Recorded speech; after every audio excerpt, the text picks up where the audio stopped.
Hey guys, what's up? Welcome back here to today's edition of the Fishing Teacher, and really appreciate you guys coming by the channel to watch today's video. Really appreciate that. And guys, today I want to give you guys sort of a basic foundation into jerkbait fishing because, you know, part of the mission here on the Fishing Teacher YouTube channel that I do, it's sort of like more of for an intro level as far as people getting started out in fishing. Now, everybody can absorb something from it regardless of your skill level. But I really wanted to design this channel for people like that are in the process of building their skills and getting started. So since the time of this filming this video, it's mid-November, we're getting into the prime jerkbait season. And I want to give you guys a sort of a foundational little mini seminar here on what you need to know about jerkbait fishing. Now we do a lot of videos on jerkbaits on all three of my channels, but in this particular one, I want to sort of give you guys an overview about what the lure category is supposed to do, how it reacts, and just some basic, you know, just some real foundational tips that you can start out with and then build up upon by going to some of my other videos. I got a bunch of videos, guys. If you go to my playlist on my intuitive angling channel, there's a bunch of videos, you know, on every aspect of jerkbait fishing. So we're going to get into that in today's video.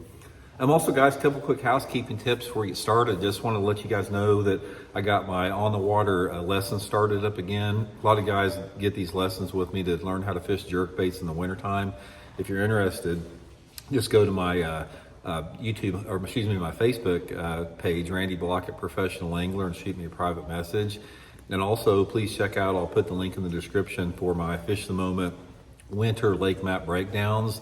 If you guys are wanting to find some good places to throw a jerkbait in your favorite lake, this is a good resource. And also, I'm going to be providing my email address. If you purchase a map, you can shoot me an email for any questions you have on the map. So really appreciate that. Okay, guys, if you're not familiar with it, I'm going to start out sort of 101 with this. You know, this is a typical jerkbait. There's a lot of different jerkbaits. Some of them have, you know, these are all megabass jerkbaits were the ones I use. And I'll put my megabass link in the description for the jerkbaits if you guys would like to pick up some. But you basically have sort of a regular lip like this that's on this one here, and then you've got some deeper lip versions.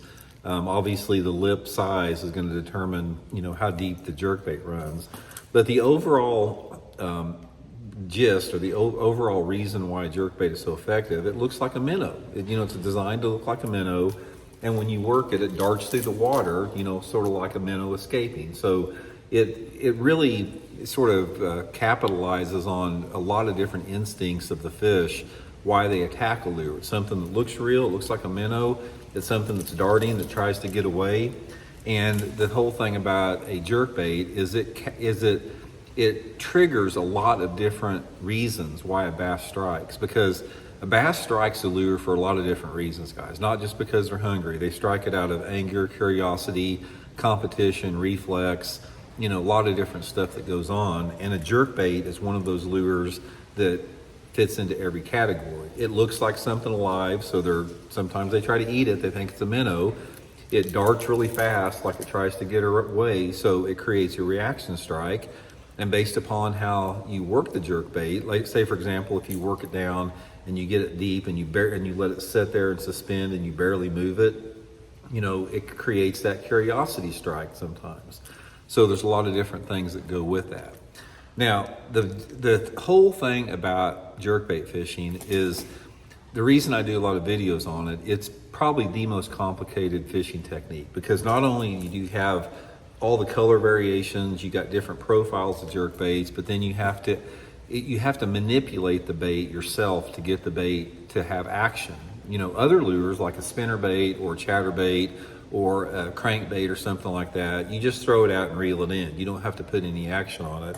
But you can't do that with a jerkbait. You know, if you just reel it in, it's just going to go like this. It's not going to have any action. So you have to impart the action on the jerkbait to get the lure to trigger strikes. Now, this is one of the most time-consuming processes as far as fishing goes, is to learn how to put the proper action on a jerkbait. The proper action has a lot to do with a lot of different variables. It has to do with the, you know, water clarity. It has to do with the water temperature. It has to do with the species of fish you're fishing for. It has to do with the mood and personality of the fish. So in general, now this is just a foundational, you know, generality with it. when you're fishing in water temperatures that are like below the low 50s, like anywhere between 40 to 52 degree water temperature, in general, you're talking about fishing the jerkbait slow. So, you're jerking it down to get the bait down, and you're really focused on getting that jerkbait down to the deepest part that it can get. And then once it gets down to that deepest part in that cold water, this is the sweet spot that I call it. And the sweet spot is the depth that the jerkbait goes at its deepest point. In cold water, once it gets to that sweet spot, you're just barely moving this thing, and you're letting it sit there and suspend, sometimes slowly sink, but you're not moving the bait. You're trying to keep it in the strike zone a long time, because the cold water, the fish are a little bit more lethargic. So you're just barely twitching that bait along. So instead of like the jerk, pause, you're jerking it down there, and then you're just sort of twitching it to try to keep it in one spot for that cold water.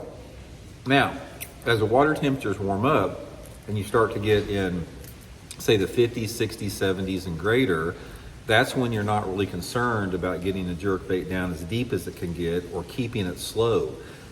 As that water temperature warms, you want to capitalize on that reaction instinct from a fish. So once that water temperature starts warming up, I'm going more to the faster retrieve, like jerk, pause, and I'm trying to get this thing to dart radically like this, higher up in the water column, because those fish being a little bit more aggressive with the warmer water temperatures, you don't need to slow it down. You're capitalizing on that reflex strike. So that's one of the things that you have to learn with jerkbait fishing, is you have to experiment with how to work the jerkbait based upon a lot of different variables surrounding it. Like I said, we got tons of videos that we've done on my other channels about it, but that's just a good indicator with it. Now, another thing with colors on a jerkbait, guys, colors on a jerkbait, they can be some type of a translucent finish like this, like you can see my finger moving behind it, or they can be like a metallic finish like this, or some of them can be just a flat finish, just some type of a flat finish that's not see-through or metallic. Those are the three primary color delineations with the jerkbait. Now, there's a lot of different specific colors within each one of the flat, metallic, or clear, but in general, when you're picking a jerkbait color, and again, this is very difficult because there's a lot of different color options out there, here's what you need to remember. If you're fishing clear water, like water visibilities of over like 4 feet, or if you're fishing on bright days like sunny, go to the more translucent colors. The colors like this that you can actually see through. Those fish the fish will bite a lot better, bite a translucent jerkbait a lot better in those conditions.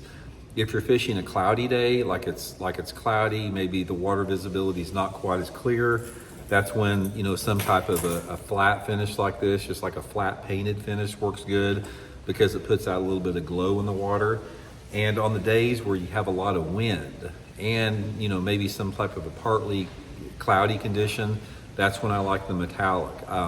It's been my experience that on the windy days, they really relate to that metallic for whatever reason. But color is extremely critical on jerkbaits, because since it is sort of a clear water technique, and the bass can study this thing, because if you do get it down there and you're working it slow, a lot of times these bass are going to be this far away looking at that jerkbait.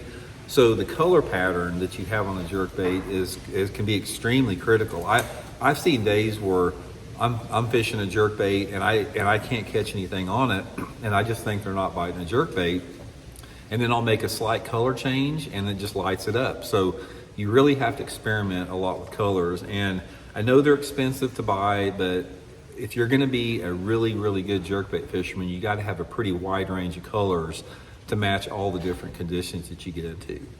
Another thing with jerkbait, guys, I'll give you a little quick tip on this we talked about, is you want to fish it on a spinning rod. A spinning rod will enable you to put better action on a jerkbait. It allows you to cast a jerkbait further. It allows you to use lighter line. It allows you to get that jerkbait deeper. But the main reason I use a spinning rod is because the wrist movement on a spinning rod allows you to finesse that jerkbait a lot more than a bait caster. The one I use, this is the megabass whip snake model. It's a 6 foot 11 inch rod, a medium action. you sort of want to stay right around just under 7 foot for the rod, because if you get above 7 foot, the rod's lethargic and it's hard to get good action with it. So that's sort of like a very broad overview, simplification of how to get started. And the places you want to fish a jerkbait around, you can fish it around any cover that you have. They work really good fishing them over grass beds. If you got grass in your lake, they work really good on points. Probably main lake and secondary points are my favorite structures to fish a jerkbait on. You can't go wrong with them. They always hold fish. They're always good areas. Parallel and bluffs are really good structures for it. Fishing a jerkbait around a boat dock, especially if the water temperature is a little bit warmer, is a really good way to catch them. So you sort of just have to let it be determined by the type of cover that you have in the lake that you fish. And for the most part, the line pound test that I use Seaguar and Vizx line, and I'll use anywhere between 4 pound tests to 12, depending upon the jerkbait size. Now, some jerkbaits, guys, you got these little bitty tiny finesse models like this. Sometimes these little bitty ones work good, like if the fishing's tough and the water's clear, and sometimes they want a bigger one. So you just sort of have to have some different size and color variations. But anyway, guys, that's just a foundation. I really wanted to do this video in case you don't know anything about jerkbaits. This maybe gives you sort of an idea. And like I said, follow it up, go to my Intuitive Angling channel. I got a bunch of jerkbait videos in there. And again, I'll link all these jerkbaits, the megabass jerkbaits, in the description of the video here. So help it helps out, guys. We'll talk later.